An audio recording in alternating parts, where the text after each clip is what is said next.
Hola, bienvenidos a la primera charla de este ciclo de seminarios básicos cortos, cuyo objetivo es servir de guía rápida para tratar de problemas habituales en caballos. El primero de estos seminarios es determinar el estado de hidratación y la fluidoterapia de urgencia que necesitaremos.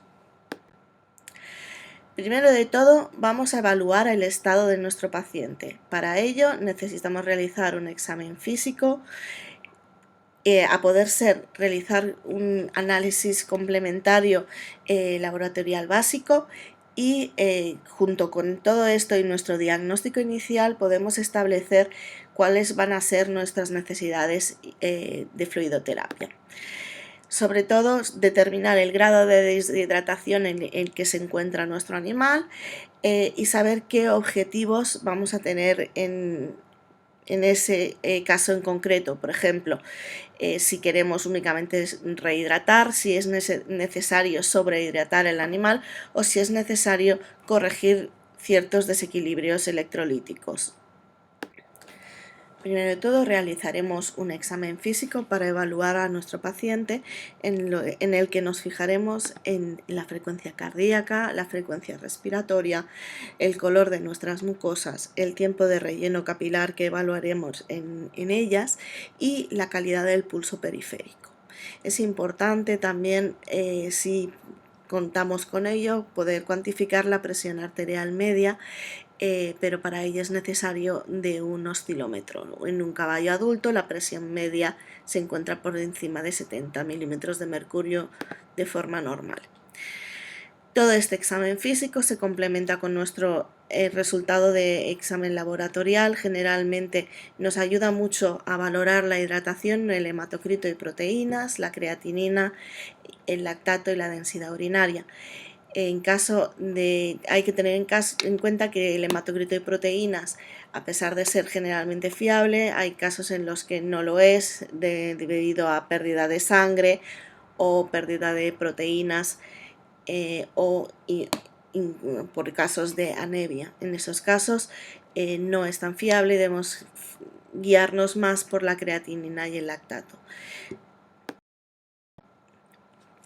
Primero de todo, vamos a tener en cuenta que un animal con un grado de deshidratación subclínico, es decir, que no detectamos, va a tener una deshidratación inferior al 5%, un hematocrito y unas proteínas normales, y en ese caso se considera que cualquier animal en cólico, por ejemplo, se encuentra en esta situación. Es decir, que idealmente debería recibir unos 20-25 litros de suero. En el segundo caso, que es una ligera deshidratación, el color de las mucosas ya es un pelín más marcado.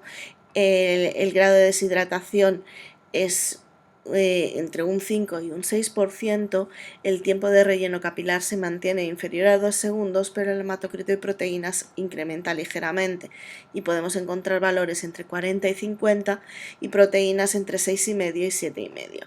Aproximadamente en estos casos se requieren de unos 25 litros de fluidos para rehidratar el animal.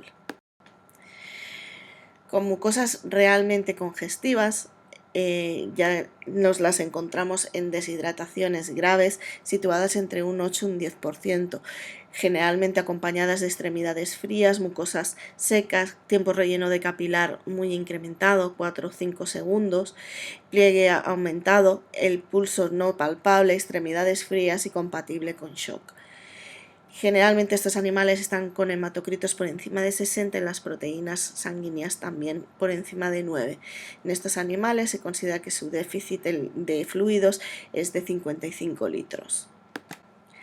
Así como resumen, podemos encontrar esta tabla en la que podemos ver los signos clínicos que acompañan a los diferentes grados de deshidratación, los hematocrito y proteínas que van junto a esos grados y el cálculo que corresponde para un caballo de 500 kilos en el volumen de litros que necesitaría ese animal para volver a una volemia normal.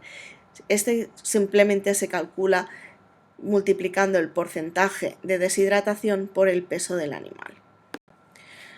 Otros tipos de mucosas que podemos encontrarnos que también deben alertar de que hay un problema grave son las mucosas endotóxicas o las mucosas cianóticas. La de la izquierda corresponde a un potro que está marcadamente endotóxico, con una congestión de la encía en general y alrededor de los dientes una decoloración de color lila. Es el halo endotóxico. En el caballo que se encuentra a la derecha, las mucosas tienen un tono azulado, más que color congestivo, y esas son las mucosas cianóticas, que corresponden a una hipoxia o falta de oxigenación. Una vez sabemos el grado de deshidratación de nuestro animal, tenemos que plantearnos que es necesario recuperar ese volumen y en cuánto tiempo. Generalmente se considera que el déficit que hemos calculado se debe restaurar el 50% de forma rápida, reevaluar los electrolitos y el estado de hidratación, y el resto de deshidratación puede esperar a cubrirse en las siguientes 6-12 horas. Después tendremos que tener en cuenta que en esas siguientes horas también el animal necesitará unos fluidos de mantenimiento sumados a ese déficit que hemos calculado, es decir, si tenemos que repartir el 50% del déficit de deshidratación en las siguientes 6-12 horas, se tiene que sumar al mantenimiento de ese animal. El mantenimiento de ese animal es diferente en función de la edad y del estado, digamos, del animal. Por tanto, no es lo mismo un potro que necesita 4 mililitros kilo hora que un caballo adulto, que una yegua en el último tercio de gestación o en el pico de lactación. Sobre todo en caballos endotóxicos se recomienda no disminuir la velocidad por debajo de 2 veces mantenimiento, ya que ayuda a perfundir los órganos, que de otra manera estaría comprometido debido a la inflamación sistémica. Por último, tenemos que tener en cuenta las pérdidas predecibles de fluidos y electrolitos para sumarlo a nuestro plan de fluidoterapia. Es decir, si nosotros estamos obteniendo reflujo cada hora, debemos sumar ese reflujo, esa pérdida, y restaurarla mediante la fluidoterapia intravenosa. O si tenemos un caballo con diarrea, hacer una aproximación del líquido que está perdiendo. De esta manera, una correcta fluidoterapia durante las primeras horas debería incluir un porcentaje del grado de deshidratación, el mantenimiento y las pérdidas que se predicen durante una hora. De esa manera podremos ajustar correctamente nuestra fluidoterapia.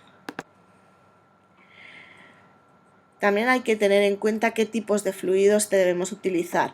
Los más frecuentes se encuentran aquí representados. Generalmente se dividen entre fluidos de tipo cristaloide y de tipo coloide. Los tipos cristaloide, los más utilizados es el Ringer lactato y el salino isotónico, aunque también podemos usar bastante la solución hipertónica en animales en shock o muy deshidratados. También es importante tener en cuenta las soluciones coloidales, sobre todo en caballos que tienen disminución de la presión oncótica. Hay que tener en cuenta que hay coloides naturales, como el plasma, y coloides sintéticos, como es el ISOES, que ha llevado a estar muy controvertido su uso debido a que parece que no es aconsejable en problemas renales o incluso en animales sépticos.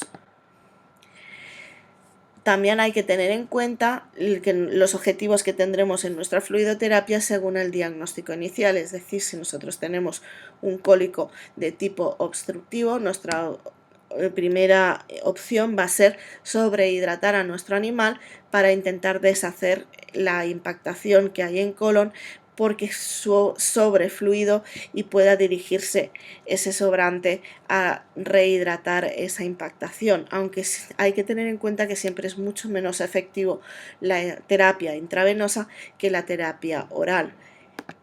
En esos casos generalmente se utiliza Ringer lactato para conseguir una sobrehidratación y porque es el fluido que es más similar al plasma.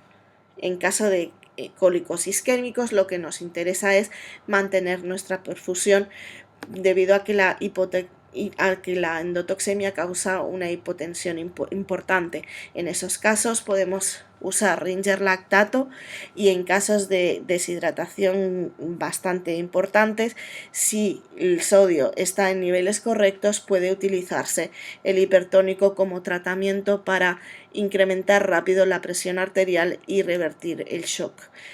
En caso de cólicos inflamatorios, los objetivos es mantener la perfusión, igual que en los isquémicos, corregir los electrolitos, ya que suelen haber bastantes pérdidas en colitis y en enteritis, recuperar el equilibrio ácido-base y corregir la presión oncótica, ya que en estos animales suelen tener tendencia a perder albúmina.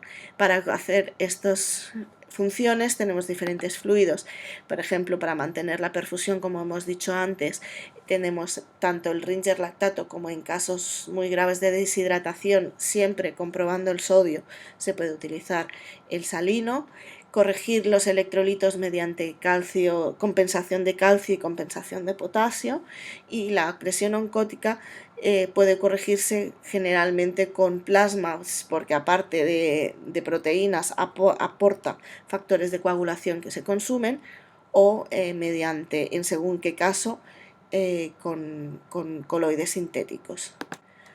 Otros casos en los que necesitaremos fluidoterapia será, por ejemplo, en los casos de shock para controlar la hipotensión, y que en estos casos también se deberá corregir la causa primaria, pero principalmente en estos casos los dos fluidos que vamos a utilizar va a ser el Ringer lactato a velocidades altas. Si es necesario, se utiliza mediante dos catéteres de grande calibre, o acompañado del suero salino hipertónico, que puede ayudar también a una recuperación rápida del volumen circulatorio, siempre teniendo en cuenta que se debe comprobar el sodio antes de utilizar este tipo de fluido.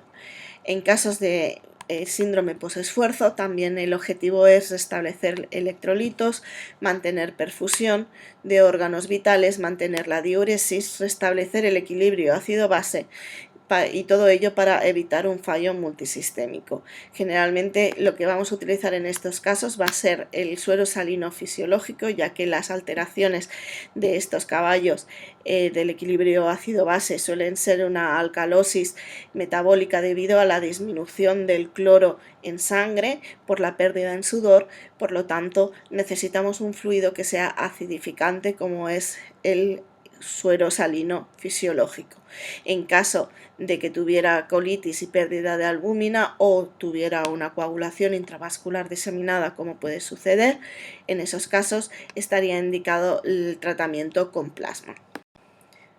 Muchas gracias por vuestra atención. Si tenéis cualquier duda o cualquier consulta sobre este seminario, podéis contactar con nosotros en el siguiente correo. También, si tenéis alguna preferencia para los próximos seminarios rápidos o para charlas más extensas, contactad en el mismo correo con nosotros y estaremos encantados de recibir vuestras peticiones. Muchas gracias.